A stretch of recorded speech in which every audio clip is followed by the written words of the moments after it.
Bakhmut से यूक्रेनी defence का वीडियो आया है। दीवारों के पीछे छिपकर फायरिंग कर रहे हैं यूक्रेनी। देखिए तस्वीरें जहां पर यूक्रेनी सैनिक दीवारों के पीछे छिपकर घात लगाकर फायरिंग की जा रही है, दुश्मन पर वार किया जा रहा है। एयर मार्शल राजेश जी, आप यहाँ पर इस वक्त जो परिस्थिति देख रहे हैं, सिनेरियो देख रहे हैं, आज का दिन बहुत इंपॉर्टेंट है, फिनलैंड की सुरक्षा के लिए बहुत इंपॉर्टेंट है, अमेरिका और नेटो ने जो पोस्चरिंग की है उसके लिए बहुत इंपॉर्टेंट है, लेकिन अब आगे क्या, व्हाट नेक्स्ट, आपको क्या लगता है अब क्या होगा? देखिए, अभी तो जो यूक्रेन में लड़ाई चल रही है वो चलती रहेगी। इस रशिया ने कहा है कि वो फोर्सेस अपनी फिनलैंड बॉर्डर पे लेके जाएगा। वो देखते हैं कब वो डिप्लॉय करता है, क्योंकि उनके पास भी फोर्सेस की कमी है, काफ़ी कैजुअल्टीज़ हुई हैं वॉर में, तो इतनी जल्दी वो पिवट नहीं कर पाएगा। हालांकि उनको काफ़ी टाइम मिला है। ये जो फिनलैंड की एप्लीकेशन है पिछले जून से चलती आ रही है, युद्ध शुरू होने के बाद ही हुआ। बिल्कुल, और ये जो है समय ये बताएगा कि फिनलैंड अग्रेसिव होगा कि नहीं, और अपनी जो वो 10% की ज़मीन जो वो सोचता है कि रशिया ने ऑक्यूपाई की हुई है उसको मुद्दा बनाएगा कि नहीं। बिल्कुल बिल्कुल सही बात है। फिनलैंड का अगला कदम क्या होगा, इससे ज्यादा महत्वपूर्ण यह जानना है कि रूस का अगला कदम क्या होगा। फिलहाल रूस के तेवर जो हैं वो नर्म नजर आ रहे हैं, उनमें वो गर्मी नजर नहीं आ रही है, लेकिन अपने आप में यह बहुत इंपॉर्टेंट है कि फिनलैंड की सदस्यता पर नाटो चीफ क्या कह रहे हैं। वो कहीं ना कहीं और भड़काने की कोशिश कर सकता है इस पूरे सिनेरियो को। फिनलैंड आज नाटो का स्थायी सदस्य बन जाएगा। रूस के साथ नाटो का बॉर्डर अब डबल हो जाएगा। ये खुलेआम ऐलान स्टोल्टनबर्ग की तरफ से। फिनलैंड के आने से हमारी ताकत और ज्यादा बढ़ेगी, फिनलैंड अब अधिक सुरक्षित होगा, यह कहा है जेन्स स्टोल्टनबर्ग ने। रूस तय नहीं करेगा कि कौन नाटो का सदस्य होगा और कौन नहीं। जो बात कहने की कोशिश की गई है, जिस अंदाज में रूस को यह बताने की कोशिश की गई है कि अब आपकी नाराजगी हमारे किसी कदम पर असर नहीं डालेगी, वो बहुत इंपॉर्टेंट है। जेन्स स्टोल्टनबर्ग का यह बयान बहुत अहम हो जाता है इसी नजरिए से। 31वें नाटो सदस्य के तौर पर फिनलैंड का परिवार में स्वागत कर रहे हैं जेन्स स्टोल्टनबर्ग, नाटो के चीफ। इससे फिनलैंड अधिक सुरक्षित होगा, हमारा गठबंधन और मजबूत होगा। पहली बार हम फिनलैंड का झंडा नाटो हेडक्वार्टर पर लगाएंगे।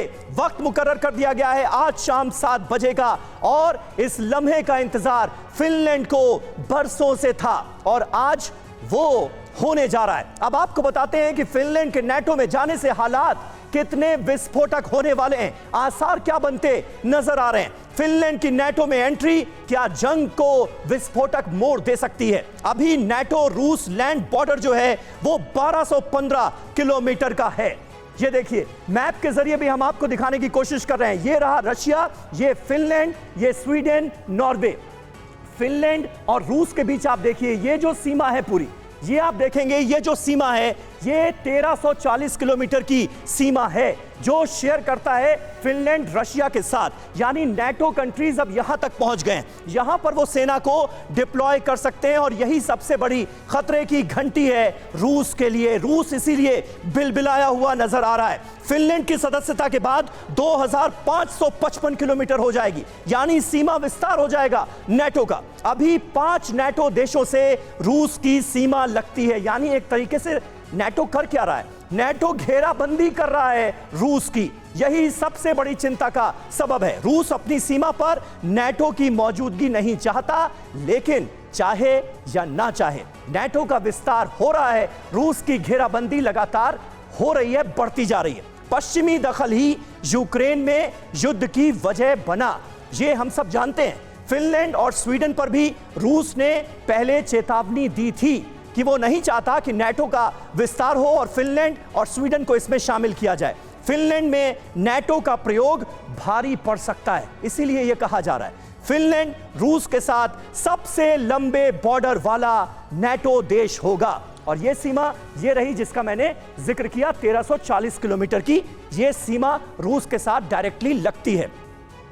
अब देखिए, विवाद बढ़ा तो एटमी जंग का मैदान बन सकता है फिनलैंड, और इसी वजह से रूस की तरफ से यह कहा गया है कि फिनलैंड में आप सैनिकों की तैनाती नहीं करें।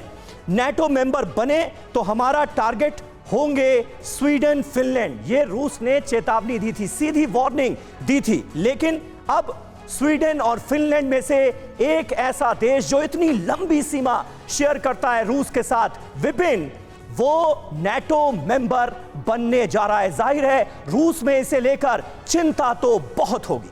बिल्कुल चिंता है और पूरी दुनिया को यह इंतजार है कि रूस का आज शाम 7 बजे के बाद अगला कदम क्या होगा। क्या यूक्रेन के साथ साथ फिनलैंड पर भी रशिया हमला करेगा? सर, विकल्प क्या बचता है? जिस नेटो की सदस्यता के लिए एप्लीकेशन नहीं डाला था यूक्रेन ने, और उसके बाद इतना बड़ा युद्ध जो 14वें महीने में प्रवेश कर गया, इतना बड़ा इंफ्रास्ट्रक्चर तबाह हो गया, इतनी मिसाइलें तबाह हो गई, इतनी रक्षा उपकरण तबाह हो गए, लेकिन उसके बावजूद अभी युद्ध नहीं रुक रहा है। अब रूस के पास विकल्प क्या बचता है? क्या न्यूक्लियर वॉर या फिर फिनलैंड के खिलाफ एक और वॉर फ्रंट? ये बात है, यूक्रेन के ऊपर जो हमला हुआ तब उसने नेटो को ज्वाइन करने की बात की थी। नेटो मेंबर नहीं बना था, नहीं, अप्लाई किया था, बिल्कुल अप्लाई किया था, तो तब ये जंग शुरू हो गई। अब ये मेंबर बन जाता है, बनने के बाद एक डायनामिक्स बदली हो जाते हैं।